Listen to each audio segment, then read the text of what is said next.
The air near the community pond felt thick, heavy with the kind of silence that usually precedes a car wreck. 5 college-aged guys, all wearing expensive athletic gear, formed a tight circle around a park bench. In the center stood David, a 34-year-old single dad in faded jeans, holding his 8-year-old daughter, Lily, gently by the shoulder.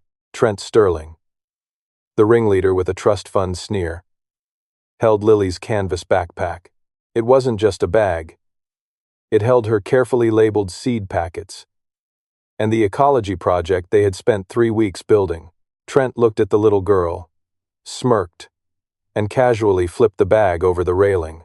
It landed with a wet, heavy smack, straight into the thick mud at the edge of the pond. Lily gasped, her small hands gripping her dad's flannel shirt. Most fathers would have snapped. Most men would have yelled, thrown a punch, or at least scrambled into the mud to salvage the bag.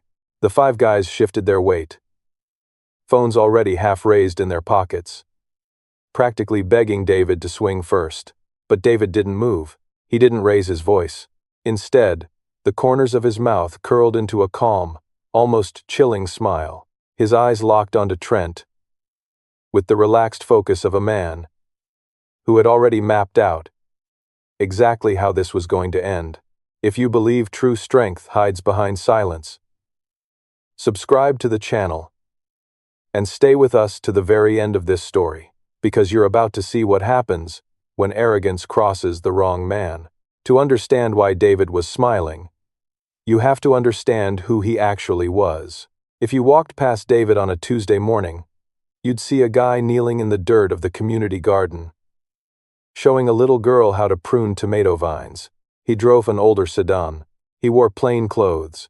To the residents of the upscale neighborhood bordering the park, he looked like a guy who was struggling to get by. A drifter who had too much free time because he couldn't hold down a real job. Richard Sterling certainly thought so. Richard was Trent's father, a real estate developer who viewed the city as his personal monopoly board. He had his eyes set on bulldozing the community park to build a luxury retail complex. When Richard toured the park in his tailored suits, he'd look at David digging in the dirt and see nothing but a speed bump, a broke loser who didn't understand how the real world worked. But Richard didn't know that when David went home to his modest 2-bedroom apartment, he didn't turn on the TV. He sat down at a custom-built workstation with 3 monitors. David wasn't unemployed. He was a highly successful digital entrepreneur, managing a network of automated income streams and running a YouTube channel about financial freedom that quietly pulled in millions of views. He had cracked the code of the digital economy. Years ago, he intentionally chose a minimalist lifestyle because he wanted to teach Lily the ultimate lesson. Real wealth isn't the car you drive. It's having the absolute freedom to spend a Tuesday morning watching a seed turn into a plant with your daughter. Before we go any further, take a second to comment. I never fear failure, to declare that no one gets to price your life based on appearances. Richard Sterling's development project needed unanimous community consent to bypass an environmental zoning law. Most people took the cash buyouts. David politely declined. He told Richard that the ecology pond and the garden were the only places Lily felt connected to nature, and that wasn't for sale. Richard didn't take no for an answer. When money didn't work, he switched to pressure. It started small. One morning, David and Lily arrived at the park to find their vegetable plots trampled. A few days later, a mysterious black sludge was dumped into the small koi pond they had been cultivating. Lily cried when she saw the oily film on the water, holding a small net in her hands. Richard watched from his SUV parked across the street, expecting David to pack up and surrender. But he misjudged the core of who David was. David was a man who built systems from scratch. He understood that every failure was just data for the next attempt. David knelt in the mud next to his daughter, wiped her tears, and pulled out his phone. He ordered industrial-grade biofilters and charcoal down to the park.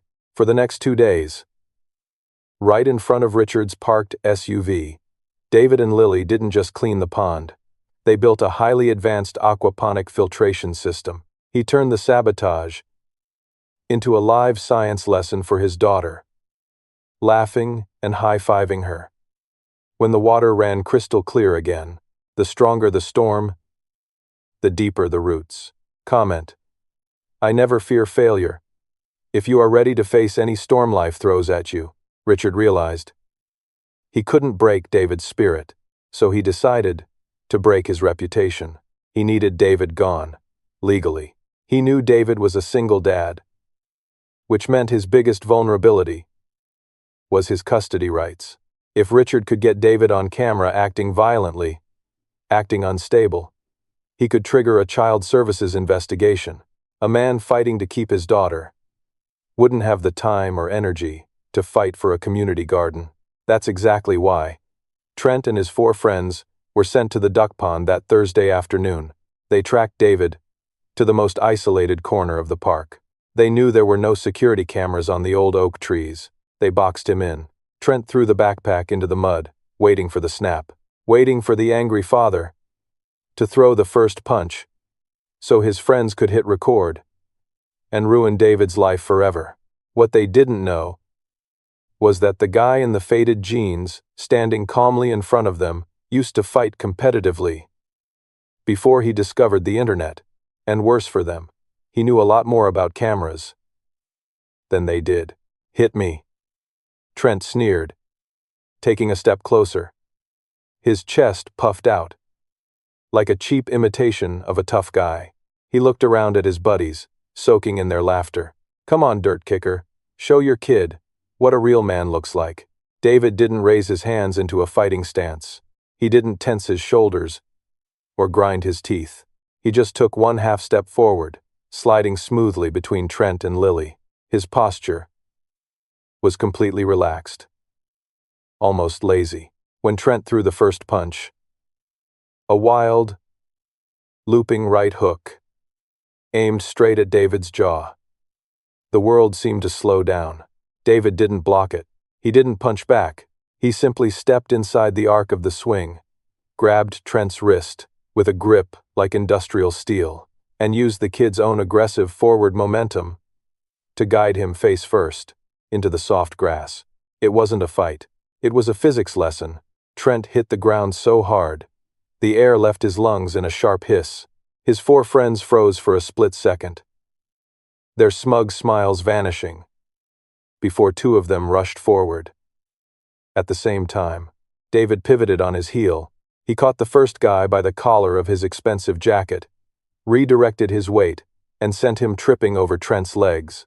The second guy tried to tackle David around the waist, but David just sidestepped, placed a firm hand on the back of the guy's neck, and pressed him firmly into the mud, right next to Lily's ruined backpack.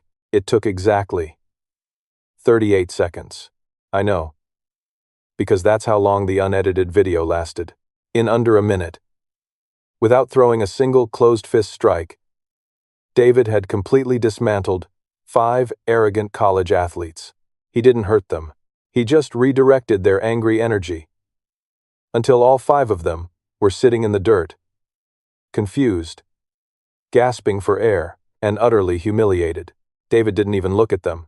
He calmly walked over to the edge of the pond, picked up Lily's backpack, wiped off the worst of the grime with his flannel sleeve, and handed it to her, with a warm, reassuring smile. "Let's go home, sweetie," he said softly, putting a hand on her shoulder. They walked away, leaving 5 grown men sitting in the mud, staring at the back of a guy they thought was a nobody. But guys like Trent don't learn lessons. They just look for revenge. By 8 o'clock that night, an edited video was exploding across local social media groups. Trent's friends had chopped the footage perfectly. They cut out the part where Trent threw the bag into the water. They cut out the part where 5 guys surrounded a little girl. The video magically started. At the exact moment David grabbed Trent's wrist and slammed him into the ground. The narrative was instantly set by Richard Sterling's PR machine. A violent, unhinged vagrant. attacked a group of innocent teenagers who were just minding their own business in the park. Richard moved in for the absolute kill. He filed a police report for assault. He pushed a local judge for an emergency restraining order. And, worst of all, he anonymously called Child Protective Services, claiming David was a volatile, dangerous man who was putting his daughter in harm's way. Richard wanted David locked up or tied down in family court by Friday, so his bulldozers could roll right over that community garden on Monday morning. Before we see how this blows up in the billionaire's face, comment. I never fear failure. If you believe the truth, always finds a way into the light, no matter how much dirt they throw on it. When two police officers knocked on David's apartment door the next morning, they expected to find a panicked, defensive, or angry man. Instead, David opened the door, wearing a comfortable hoodie, holding a mug of coffee. He smiled, invited them in, asked if they took cream or sugar, and then casually handed them a black USB flash drive. You see, Richard and his son thought they were dealing with a helpless amateur, but David was a man who built digital empires for a living. He understood data, hardware, and leverage better than anyone in that city. When Richard's goons had sabotaged the koi pond a few days earlier, David hadn't just bought better water filters. He had quietly installed a tiny, weatherproof 4K wildlife camera in the canopy of the old oak tree, directly above the garden. He originally put it there to record a beautiful time-lapse of the plants growing and the fish swimming. For a new YouTube channel he and Lily were starting, but it caught everything else, too. The angle was perfect. The audio was crystal clear. It showed Richard's black SUV parked across the street. It showed the 5 guys surrounding David. It showed Trent aggressively throwing the bag. It captured every insult, every threat, and most importantly, it proved that David never threw a single punch. It proved it was textbook self-defense, executed with absolute restraint. But David didn't just give the footage to the cops. He was a master of algorithms and viral content. While the police officers were sitting on his couch watching the flash drive, David was at his triple-monitor workstation. He didn't just upload the raw video. He orchestrated a digital symphony. He packaged the unedited 4K footage as an educational masterclass in self-defense and emotional control. He used the exact same hashtags Richard's PR team was using to spread the fake video. He injected the real footage straight into the local news feeds, community boards, and massive martial arts networks. He titled it, 5 Bullies Try to Frame a Single Dad. They Didn't Look Up. Within 2 hours, the truth had 500,000 views. By noon, it was national news. The internet did what the internet does best. It went to war. People instantly identified Trent and his friends. They found Richard Sterling's connection. The fallout was absolute and devastating.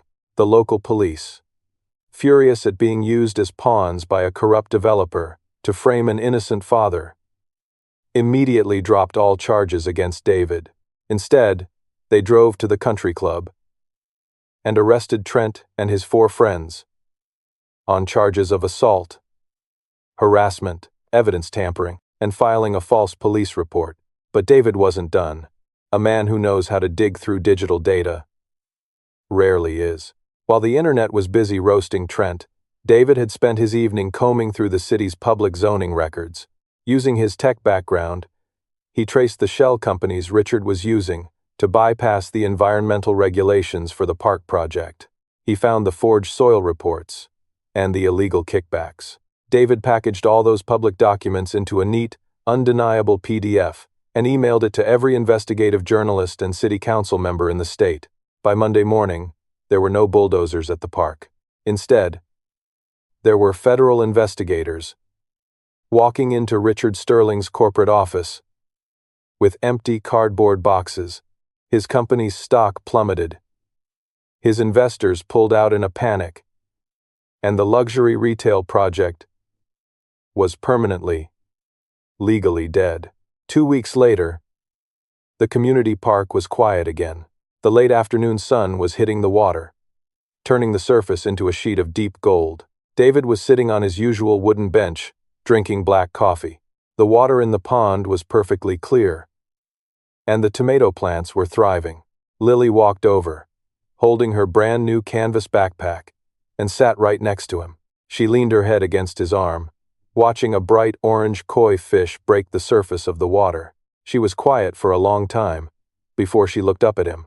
"Dad," she asked, her voice small and curious, "when those guys were being so mean to us, why didn't you just hit him? You knew how." David looked at his daughter, the absolute center of his universe. He set his coffee cup down and put his arm around her. "Because, Lily," he said gently, his voice full of warmth, "a strong person doesn't use their hands to destroy other people. They use a cool head to protect what they love. If I had hit him, I would have been playing their game, by their rules. And we don't play games we can't control. We just build better systems." Lily smiled, seemingly satisfied with the answer, and went back to writing in her notebook. True power isn't about destroying your enemies. It's about walking away from a fight you know you can win, just to win the war they didn't even know they were fighting. Leave one last comment saying, "I never fear failure," as a promise to yourself that you will always keep your peace, protect your family, and let your actions do all the talking.